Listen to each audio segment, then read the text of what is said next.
For years, my son's ADHD dictated our lives, telling us where to go, what we could do, how our days were, going to go. We never knew what kind of mood my son would be in. So we really walked around on eggshells all day long. Now, the only thing I looked forward to was actually going to bed at nighttime.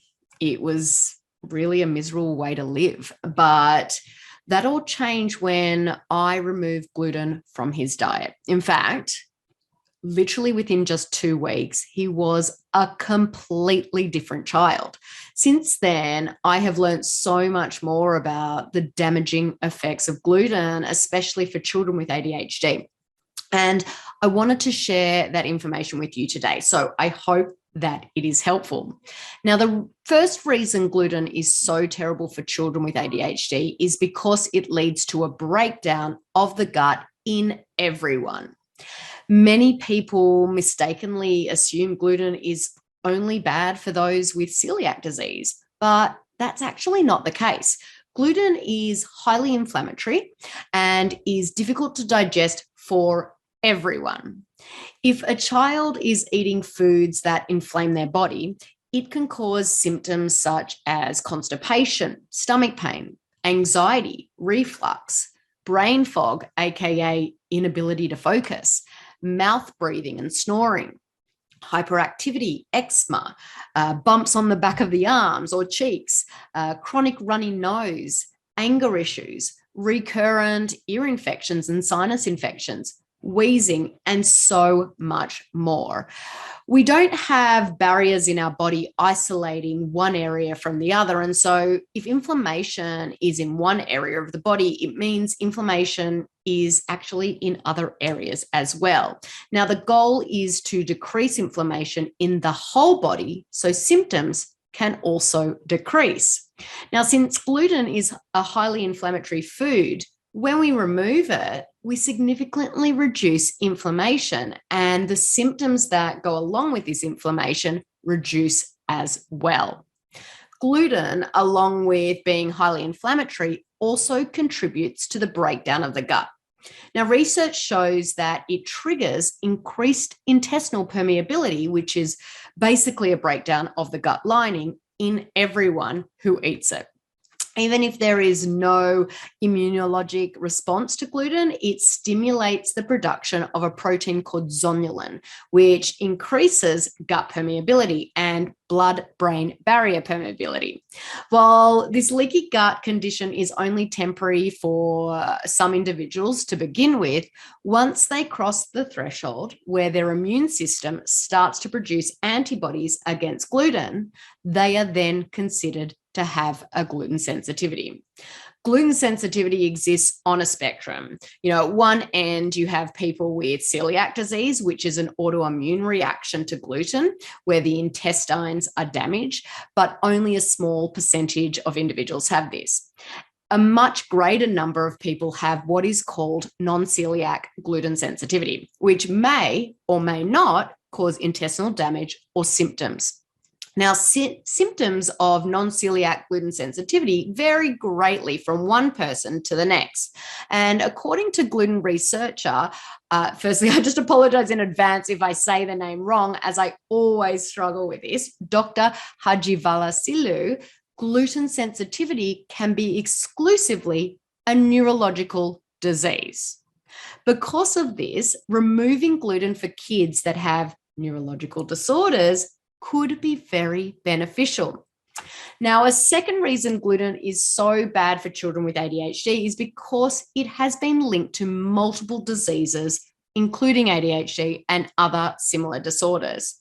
Now, a review paper in the New England Journal of Medicine listed 55 diseases that can be caused by eating gluten, including things like osteoporosis, IBD, canker sores, arthritis, multiple sclerosis, and most autoimmune diseases, as well as many psychiatric and neurological diseases such as ADHD, anxiety, depression, dementia, schizophrenia, migraines, and so on. Now, finally, gluten should be removed from the diet because it has the potential to create an opiate-like effect in some people. Yes, you definitely heard me right. Opioids like morphine and heroin.